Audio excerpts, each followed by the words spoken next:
গাঙ্গুলি নিস্তার নেই। দিন তো বড় বাবু, একবার আগা 5 তলা বেশ করে পেয়ে দিয়ে দিন তো। লজ্জাটা আমার পিন্ডিটা একেবারে চটকে দিল। হ্যাঁ, আপনার কর্মচারী মদনকে কাল অরণ্য কখন মেরেছে বললেন? আগে কাল সন্ধেবেলা দোলের দিন ছিল, ছেলে মেয়েদের জন্য আবির টাবির কিনে মদন বাড়ি ফিরছিল, পথের মাঝে তাকে ফেলে নির্দমে মেরেছে। নিজের চোখেই তো দেখলেন বড়বাবু, মদনের আবার কি হাল করে ছেড়েছে ওই অরণ্য। কেন মারলো তা তো মদন কিছুই বলতে পারলো না। মারের চোটে মুখ ফুলে একেবারে বাতাপি লেবু। কথা বলবে কি করে বড়বাবু, কথা বলবে কি করে? তাছাড়া পরস্পরের অরণ্য গাঙ্গুলিকে কাউ কি কারণে মারে, ও কারণেই ধুমধাড়াক কাঁপিয়ে দিয়ে দেয়। এই গায়েও মানুষ নেই, আর রাজারও শাসন নেই। আছে কি নেই তা আজ নিজের চোখেই দেখতে পাবেন। শশী কনস্টেবলকে বাড়ির ভেতর পাঠিয়েছি, একবার ধরে নিয়ে আসুক, তারপর বোঝাবো। নেই স্যার, নেই। অরণ্য গাঙ্গুলি বাড়িতে নেই, তাই আমি তার দাদা অনন্ত গাঙ্গুলিকে ধরে আনছিলাম। তোমাকে কে করতে বললো? কেউ বলেনি স্যার, আমার বিবেক আমায় বললো। কেউ বলেনি স্যার, আমার বিবেক আমাকে বলল।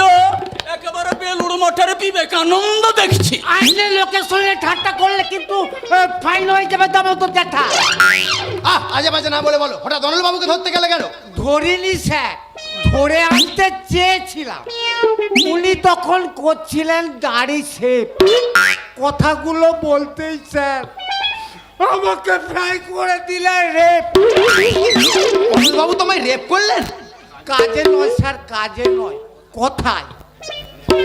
হ্যাবলা ক্যাবলা ভ্যাবলা লা দিয়ে যত খিস্তি হয় স্যার সব উজাড় করে দিলেন। ওনার সুন্দরী স্ত্রীর সামনে। ও নলের আস্পর্ধাটা একবার দেখেছেন বড়বাবু? পুলিশকেও খিস্তি করছে, তাও আবার সুন্দরী বউয়ের সামনে। বলুন তো, বলুন তো, তাও আবার এই আমার মতন পুলিশকে। তোমার মতো ইডিয়েটকে যে চাকরি দিয়েছে বলতে পারো? বুঝি তোমার মতো স্যার, লাভেন্ডিসকে দিয়ে কাজ করানো কি প্রবলেম বোঝো? বুঝি স্যার, সবই বুঝি, কিন্তু কি আর করবেন, রামপ্রসাদকে দিয়ে জমিদারি খাতা লেখার কোনো কাজ হয়নি, আর আমাকে দিয়েও পুলিশের কোনো কাজ হচ্ছে না। আসল কি জানেন স্যার, আমরা হলাম জন্মকবি।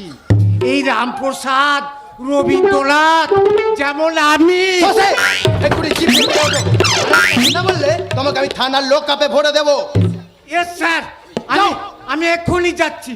আমি স্যার জিভে বললেন না।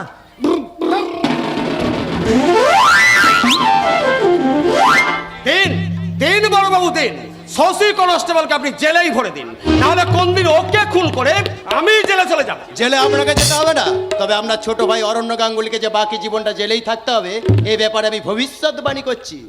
ভবিষ্যৎবাণী যখন আপনি করেই ফেলেছেন, তাহলে বলতে পারেন কোন পাথর ধারণ করলে এসব বিপদ থেকে আমার দেওয়ার মুক্তি পাবে পুলিশ বাবু?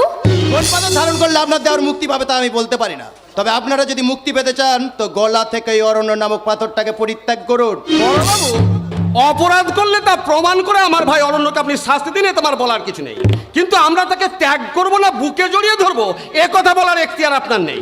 আপনি তো খুব লোক মশাই, আমাকে ভাই সারতে বলছেন। পুলিশ অফিসার হয়েছেন বলে কি যা খুশি তাই বলবেন? না, পুলিশ কোনো কথা বলবে না, আপনার ভাই যা খুশি তাই করে বেড়াবে। কেন, কি করেছে অরণ্য? না না না মা জাননি, তেমন কিচ্ছু করেনি। বাছাধন তোমার খেলার ছলে কুচু কুচু হাতে আমার দরিদ্র, আমার অতি দরিদ্র কর্মচারী মদনকে মেরে একেবারে শুইয়ে দিয়েছে। কিন্তু ওই নিজের কর্মচারীকে অতি দরিদ্র বলে আপনি কি অরণ্যর বিরুদ্ধে অভিযোগটা আরো চড়া করতে চাইছেন দামোদর জ্যাঠা? অরণ্যর কাছে মার্কে আপনার কর্মচারী কিন্তু অতি দরিদ্র হয়ে যায়নি, তাহলে কি আমাকে ধরে নিতে হবে যে আপনার কাছ থেকে মাইনে না পেয়ে সে অতি দরিদ্র হয়েছে? তাকে কিন্তু আপনিও মেরেছেন, তবে ভাতে। হাতে মারার সম্পূর্ণ অধিকার আপনার দেওয়ারের আছে। আমি তা তো বলিনি। চুপ করো প্রতিমা, তোমারই প্রশ্রয় অরণ্য এতখানি দুর্দান্ত হয়ে উঠেছে, তুমি ওর মাথাটা বসে বসে চিবচ্ছ। কি কি বললে তুমি? এত বড় অলক্ষণী কথাটা বলতে তোমার এতটুকু জিভে বাঁধলো না? আমি অরণ্যর মাথা চিবোচ্ছি। বলি তুমি কি চাও বলো তো? আমি কি ঠাকুরপো ঘরে এলে ভাতের হাঁড়িটা উনুনে ঢেলে দিয়ে আসবো, নাকি সে যখন বাইরে বেরোবে আমি তোর মরণ কামনা করবো? তুমি বলতে পারো, তুমি বলো। এটা আর কামনা করতে হবে না। খুব শীঘ্রই দামোদর বাবুদের মতো লোকের অভিশাপে অরণ্য শুকিয়ে মরবে, আর তারপর একটা ভালো কেস দিয়ে বাচ্চাধনকে একবার গারদে পুড়তে পারলে একেবারে আপদের শান্তি। চোর, চোর, দাঙ্গাবাজ, লম্পট। তুমি মহারাজ সাধু হলে আজ, আমি আজ চোর বটে। ওহো বাবা, জলদা পড়াও নই, সুন্দর বড় নই, একেবারে খোদ আফ্রিকার অরণ্য। আসুন আসুন অরণ্যদেব, আপনার জন্যই তো সেই সকাল থেকে দাঁড়িয়ে আছি। এর নতুন কথা কি অফিসার? মন্ত্রীর দাঁত মাজা থেকে শুরু করে সার্বজনীন পায়খানার ফিতে কাটা পর্যন্ত আপনাকে তো দাঁড়িয়ে থাকতে হয়। বসতে আর কে বলে বলুন? এই হতভাগা পুলিশ অফিসার নন্দবাবুর কাছে এক্ষুনি ক্ষমা চেয়ে নে। ক্ষমা চাই কোন শালা? কেশব বুড়োর সর্তির মতো খিস্তি বেরোবে ডালা ডালা। আরে গুরু কি রেলা? বড় বাবু, এর পরেও কি আপনার রুল কোনো কথা বলবে না? আরে দামোদর জ্যাঠা, রুল যদি কথা বলতো তাহলে এর কত আগে ওটা শুল হয়ে আপনার মূলে চলে যেত, জানেন কি? তার মানে 16 বছরের ছেলেটা কাল রক্ত না পেয়ে মারা গেছে। কেন জানেন? ছেলের জন্য এক ফোঁটা রক্ত ইদ্রিস আনতে পারেনি। কাল ছিল 5 ধর্মঘট, আর নদী পেরিয়ে শহরে যাবার ইদ্রিসের ভাঙা নৌকোটা তখন আপনি কেড়ে রেখেছিলেন আপনার কথা। সব কথার মানে আমি কিছু বুঝতে পারছি না। আচ্ছা বড় বাবু, আপনি কি 7 সকালে দাঁড়িয়ে দাঁড়িয়ে এই উল্লুকটার বাক্য সুধা পান করবেন? আরে 7 সকালে হুইস্কি সুদ্ধা পাচ্ছেন কোথায় বলুন? শয়তান, আমি তোমার চামড়া ছাড়িয়ে নেব। এই মুহূর্তে তোমাকে আমি অ্যারেস্ট করছি। আরে দাঁড়ান মশাই, দাঁড়ান। আমি অ্যারেস্ট করে থানায় নিয়ে যাবেন তো? তার আগে আপনি নিজেই না অ্যারেস্ট করে তার মানে? বেলপাহাড়ি আর ঢুমজালের সপাচেক লোক আসছে থানা ঘেরাও করতে, আর তাদের নেতৃত্ব দিচ্ছেন আমাদের ডাক্তার। থানা ঘেরাও হবে ডাক্তারবাবুর নেতৃত্বে? কেন হবে না? জাত কন্যা মদনকে মেরেছি বলে 7 সকালে আপনি আমার ঘরের লক্ষ্মী বৌদিকে ঘেরাও করতে পারেন, অথচ ইদ্রিসের ছেলে মরে গেল, মেয়েকে ধর্ষণের চেষ্টা হলো, সেই প্রতিবাদে আপনাকে ঘেরাও করা হবে না? আপনি বড় বাবু যা করার করুন, আমি এখন যাই। আমার আবার ঠাকুর সেবা হয়নি এখনো। দাঁড়ান দামোদর বাবু, এসব ঘটনার কথা তো আপনি আমাকে আগে বলেন নি। আমি তো কিছুই জানি না বড় বাবু। মাছ খাই না পাতে 3টে খলছে, আর ইয়ে করি না ঘরে 3টে মিলছে। মদন দাস যখন ইদ্রিসের ভাঙা নৌকোটা কেড়ে আনছিল, তখন ইদ্রিসের সামনে দাঁড়িয়ে থাকা আপনারই পা দুটো জড়িয়ে ধরে বলেছিল, চক্রবর্তী মশাই, আমার ছেলে রহিমের বড় অসুখ, আর ডাক্তারবাবু রক্তান্ত বললেন, তাই সন্ধ্যেবেলায় দয়া করে নৌকোটা কেড়ে নিয়ে যাবেন না। তখন আপনি কি করলেন দামোদর জ্যাঠা? না আপনার নিজের পা দুটো ছাড়িয়ে নেবার জন্য আপনার পোষা গুন্ডা মদনকে পা চালাতে হুকুম দিলেন। লাঠির পর লাঠি মারতে লাগলো মদন ইদ্রিসের বুকে ফেলে পকে ভাড়া দেয় নৌকোটা আপনি আপনার ঘরে তুলে নিয়ে গেলেন। এসব গল্প, এসব মিথ্যা কথা। ডাক্তার বাবু, আজকে দেবে ইদ্রিসের বুকে পিঠে এক্সরে রিপোর্ট। তাহলে মদন দাসকে তুমি কাল কখন মারলে আর কেনই বা মারলে? রক্ত আনতে না পারাই যখন ইদ্রিসের ছেলে একটু একটু করে মৃত্যুর কোলে ঢলে পড়ছিল, তখন ইদ্রিসের মেয়ে মুনিয়া ভাইজানের জীবন বাঁচাতে গভীর রাতে ছুটেছিল ডাক্তারবাবুর বাড়ি থেকে, কিন্তু ডাক্তারবাবুর বাড়ি পর্যন্ত সে পৌঁছতে পারেনি। তার আগে ওই ঘুমজালের মোড়ে মুখে চাপড়ে ধরেছিল ওর নিরীহ কর্মচারী মদন দাসের সাবলের মতো ছিল সেই কিশোরের লজ্জায়। যখন একের পর এক লোকের আঘাত ছিল ওর নিরীহ কর্মচারী, তখন সে রাস্তা দিয়ে চলেছিল আপনাদের ভাষায় জঙ্গলি জানোয়ার। তুই কি বলছিস অরণ্য? বহিন মুনিয়া কিন্তু ঠিক বুঝে নিয়েছিল দাদা, যে মদন দাসের মতো মানুষের হাত থেকে তাকে রক্ষা করতে পারে এই নিশুতি রাতের জানোয়ার। তাই দেখেছিল ভাইজান বলে ছুটে গিয়েছিলাম, মারতে মারতে মদন দাসকে আমি অজ্ঞান করে ফেলেছিলাম। কিন্তু ভাইটা মুনিয়ার বাঁচেনি। মুনিয়ার শেষ ইজ্জতটা বেঁচে গিয়েছিল। জানি না ইদ্রিসের মেয়ের ইজ্জতটাও এই দামোদর চক্রবর্তীর বকে আছে কি না। কিন্তু এসবের প্রমাণ পাওয়া যাবে তো অরণ্য? প্রমাণ আমি আপনার থানায় সাজিয়ে রেখেছি অফিসার। বাবু, ইদ্রিসের মৃত ছেলে, জীবিত মেয়ে আর সপাচেক মানুষ এখন আপনার থানায়। শুনলাম আপনি অরণ্যকে ধরতে এসেছেন, তাই আপনাকে ধরতে আমি চলে এলাম।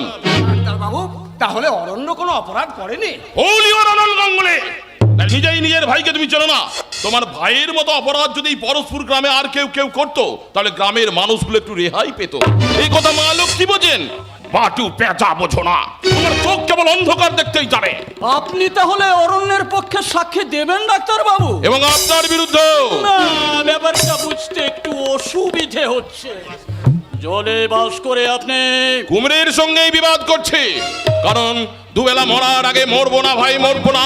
আমি ভয় করবো না ভাই, করবো না। অভিযোগ তাহলে মদনের বিরুদ্ধে করো। আমি আসছি কোত্থেকে? মদন তো মোষ,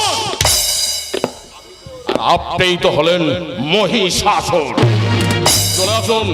চলে আসুন অফিসার। চলুন দামোদর বাবু, আপনাকেও আমার সঙ্গে একবার থানায় যেতে হবে। হে মদন মোহন, আমার কর্মচারী মদন, আমার ওই সুরের বাচ্চা আমাকে একেবারে ডুবিয়ে দিয়ে গেল। ওরে মদনা রে, তুই কোথায় রেখে গেলি রে? অরণ্য, মানুষটা তুই খারাপ না, কিন্তু কেন যে লোকে তোকে চিনতে পারে না? কেউ আমাকে না চিনলেও এই পৃথিবীতে আমাকে একজন ঠিকই চেনে দাদা। বৌদি গো, তুমি তো আমার আপনজন। ও, শুধু বৌদিই তোর আপনজন? আমি তোর আপনজন না না দাদা, না। তুমি আমার আপনজন নও। আপনজন কাকে বলে জানো দাদা? যে আত্মার আত্মীয়, যে তার আপনকে নিঃশ্বাস প্রশ্বাস দিয়ে চেনে, বোঝে, জানে। তুমি আমাকে চিনতে চাও না, বোঝো না। আর তা যদি চাইতে দাদা, তাহলে সামান্য দেনার দেয় বড়লতার হাতটা তুমি ওইভাবে ফিরিয়ে দিয়ে আসতে পারবে। অরণ্য, ফিরিয়ে দাও দাদা, ফিরিয়ে দাও। সত্যি যদি তুমি বড়লতার হাতটা ফিরিয়ে দিয়ে আসতে পারো, তাহলে জানবে ছোট ভাইয়ের প্রতি তুমি 16 আনা কর্তব্য পালন করেছো। 16 আনা কর্তব্য পালন। বেশ, আমি চেষ্টা করবো রে অরণ্য, আমি খুব চেষ্টা করব দাদা। আমি খুব চেষ্টা করব। আমি যাচ্ছি দাদা, আর আমার কোনো চিন্তা নেই, আর আমার কোনো দুঃখ নেই বৌদি। আর আমার ঠাকুরপো, তুমি কি বনলতাকে আজও ভালোবাসো? যতই দেখি তারে, ততই দহি আপন মন জ্বালা নীরবে সহি। তবু পারিনি দূরে যেতে, মরিতে আসি লইব বুকে পেতে অনুরবান আমি। জেনে শুনে করেছি পাপ, আমি জেনে শুনে